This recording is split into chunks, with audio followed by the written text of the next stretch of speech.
In today's video, we talk about flexible dieting education.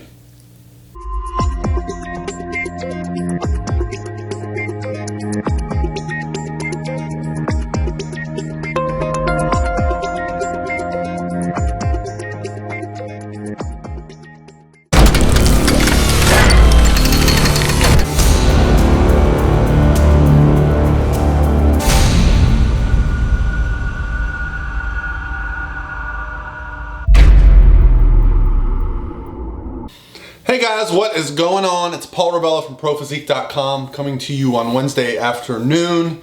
My week has been a mess, so much stuff going on, all good things, but I'm just looking forward to the day when all these tasks and projects are done and I can just kind of have these smooth days. I had a good stretch at the old house, you know, where everything was kind of in a routine, but right now it's like one day we go to the bank, one day the construction crew's here, one day they cut out the internet, next day I'm traveling, you know, it's just one thing on top of the other right now. So I really wanted to get this video out because I had a conversation. Oh, first of all, what do you think of the tank top? The wife picked it out and I realized it's got like a pink trim to it, but you know, I'm kind of digging it. That's all right. I think it'll be good for, we're going on an anniversary little getaway, little 2-day getaway down to Fort Lauderdale to sit on the beach and drink some margaritas next week. It is our 4th year anniversary, and I think this was her way of saying you should wear that on the beach instead of your usual raggedy tank tops. Anyway, so why do I put pockets on tank tops? Like, what am I gonna put in here, you know? Hold on.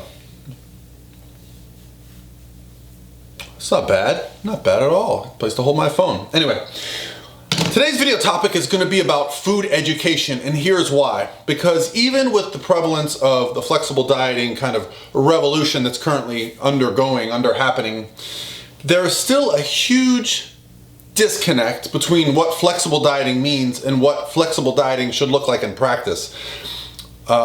Tracking your macronutrients should not replace eating anything that is a good whole food, right?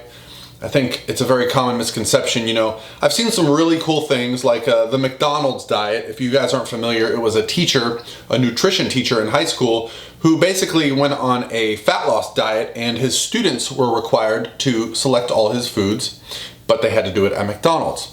And he had a calorie base and a macro range for each day, and the teacher ended up losing something like 30 or 40 pounds, and all his health markers were better, and he did it all through only eating McDonald's foods. Now, of course, as the students quickly learned, you couldn't order French fries and Big Macs and Cokes while trying to hit your goals. They had to learn to order salads and diet sodas and things like that because you're going to be able to fit those into several meals per day and still stay on track. Now, there was a lot of flack for this because obviously eating at McDonald's is not considered healthy, and even their healthier options probably aren't considered the best, you know, versions of chicken that you can purchase. You know, then we're getting into ethical and moral debates, which I'm not here to do. But the idea was basically that we have misconceptions. And I think with flexible dieting, what can happen is people can think, oh, I'm a flexible dieter. Let's cram as much crap food as we can into our face and still hit our numbers. And that's outside of the spirit of what flexible dieting is. And I sat on a phone call yesterday with a new client for a half an hour going over her previous dieting history. And again, it was someone that had competed and done a show with a team and received a meal plan. And they were told to follow the meal plan, literally like they couldn't remove broccoli, even though it gave them indigestion and gas. They couldn't swap that out for another form of food. So when you get a meal plan from someone, the biggest issue I have with meal plans is that it doesn't teach you anything. You are following it, but if you don't follow it, you feel like you're off plan. You're not doing things the right way. Whereas with flexible dieting, you still want to create a structure. You still want to create a meal plan, a plan for your day, a plan for your week. Anybody who's going to have success with nutrition is going to have a plan, okay? That plan can include foods that you consider to be junk or treats or cheats, as long as you plan for them, right? So the big thing I want to talk about in this video is how do we go about educating ourselves when it comes to nutrition so that we have long-term success? Because even as flexible dieters, who track macronutrients, it can be a little bit overwhelming. It can be a little bit confusing. So I want to talk a little bit about my journey into flexible dieting, which happened about 10 years ago. And the first time I ever got a flexible dieting plan was from the first coach I ever hired. His name was Lane Norton, probably very familiar with him. And when I got the plan from Lane, it was just a set of macronutrients. You know, I think it was 250 protein, 400 carbs, and maybe 70 or 80 fat, right? And the first time I got that, I had a slight panic as I looked at that and thought, well, how the heck do I do that, right? And there were some guidelines on there for how to break up your meals throughout the day and what to do. The one thing I am grateful for is that getting that plan, I had the ability to look inside myself and go, listen, I have a goal. I know I want to get there. Lane has gotten there, and this is how he did it. If someone else can do it, then I can fucking do it. I had that confidence in myself. And the thing I worry about is not everybody has that built-in confidence. So that's one thing I like to do is educate and help people with that transition from not knowing anything about nutrition or only ever having a meal plan or associating foods as good and healthy, switching to the mindset of flexible dieting, of inclusive dieting, not restricting, understanding that no matter what the food is, it's not bad if you proportion it properly, if you plan for it correctly, okay? As long as you're not allergic or have a food intolerance to a food, it is not bad, okay? Understanding how to make those changes and transitions is going to really help you find a sustainable diet. And so what did I first do? So I got my macro plan from Lane, and I looked at it, and I'll be honest, I logged into the first website that I ever used was called fitday.com. It's still around, still very good. I still have several hundred foods in my food library there. I'll still use it to create myself a meal plan from time to time. So I logged into FitDay, and all I did for the first 3 or 4 days, and it was tedious, was every time I ate something, I weighed it, I tracked it, I wrote it down, I plugged it into FitDay. And after 3 or 4 days, I was like, man, this is really hard, okay? Because it is hard to start adding things that you used to just grab and eat. But something magical happened after about a week. And after about a week, I started to realize, you know what? I pretty much eat a lot of the same foods over and over. So what happened was, the second week, I was able to plan my meals around things that I had had the previous week, right? So I started making myself like an omelet every day with fat-free cheese. And instead of it being such a hassle, I just developed my own little recipes. I know I could use this many grams of egg whites, this much gram of fat-free cheese, spray, I could have my side, my coffee. I had a whole system figured out. Then I started getting consistent, right? This is what flexible dieting is about. I have tried in the past to flexible diet in a manner where I was like, I'm not gonna have a meal plan. I'm just gonna go out to eat whatever I want. And for many reasons, this is a setup to failure, okay? Yes, you can look at a website and look at some food and make very good guesstimates, but nutrition is going to be way, way off compared to what actually it says on the website. Because you gotta understand, when you don't prepare your food, there is a big difference in how much food you get. You could be high, you could be low.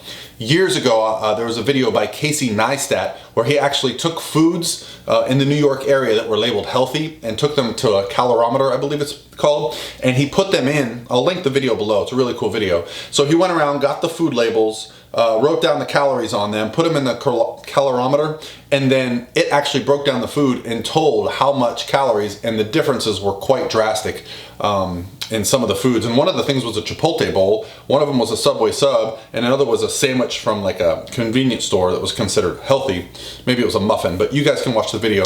But that really opened my eyes, okay? Just because something is written on a label or written on a website doesn't mean it's true. When you really care, when it really matters, do it yourself. Preparing your own food is the only way that you're going to really guarantee that what you're getting is what you're getting, okay? Now, even prepackaged foods, right? So even something that's got a label on it and it's prepackaged and the weight is correct, there is still up to a 20% variation from item to item in calories, and that's allowed legally. So we're still not getting exactly what we want, anything that's prepackaged and pre-made. Now, I'm not one to suggest that you need to prepare every meal that you eat for the rest of your life. It just depends on your goals. But food education, which is all I want to preach in this video, teaching yourself how to sustain good nutrition habits for the rest of your life, it does not start with a meal plan. And if you're a coach, I implore you, if you provide a meal plan, Provide an exchange system, okay? Explain. If you don't like broccoli, you can have this option. If you don't like chicken, you could have this option. If you don't like rice, you could have this option. Give some foods that people can exchange and start to understand. This way, when we go out to eat, when we make plans, we don't feel like we're off our game, okay? We can sustain and be consistent and not have the off-on switch that so many of us have, okay? This is just something that I really want to reiterate, and I've got some really cool things I'm working on. I've shared it with my clients, but I'm going to be making it more known in the near future once it's to the level that I want it to be at. I really believe in helping people go from that meal plan, all or nothing background to the flexible approach, right? It can be, that transition can be very difficult. It was difficult for me, but I had a huge motivation to compete. I wanted to be a competitive bodybuilder, and I just told myself I was going to do whatever it took. And so even though it was very difficult, I still made it through. But I know there's people out there that go, I want to be a flexible dieter, and then what happens is they get their nutrition plan, which is mostly macro-based with maybe a few food options, and it seems overwhelming. And I want to kind of bridge that gap. So yeah, that's my plan, guys, is to kind of help those get into flexible dieting. And I want everyone to understand, if you get a meal plan from a coach and they haven't taken into account your metabolism, your age, your training, if you feel like it's the same plan that somebody else, that coach has been giving out to multiple people, call them on it, okay? I'm not suggesting that the people that give out meal plans are bad coaches. There's probably some really good coaches that give out meal plans. I've even set up meal plans for people, okay, as a way to help them transition. But they have to transition. We have to learn to do this on our own for it to be sustainable, okay? And if they're giving out meal plans that are the same from person to person, let's demand they do better, okay? Let's demand that they actually educate themselves and stop giving answers like, oh, that's just the way it's done. Oh, that's what I ate. Oh, that's what so-and-so IFBB world champion has done. That's what so-and-so powerlifting champion has done. That's not an answer, okay? Demand more of your coach. All right, guys, that's going to be it for me today. It is getting late in the afternoon. I want to get this video out to you guys, and I can't stop staring at my pink pocket.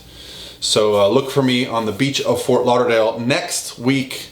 Me and my wife's 4th anniversary. I'm very excited. She's amazing, and I'm looking forward to having a couple days of downtime with her. I will probably be less on the computer, more on the wife. All right, guys, thank you very much. This is Paul, prophysique.com. Have an awesome Wednesday, and I'm going to try to get another video out tomorrow.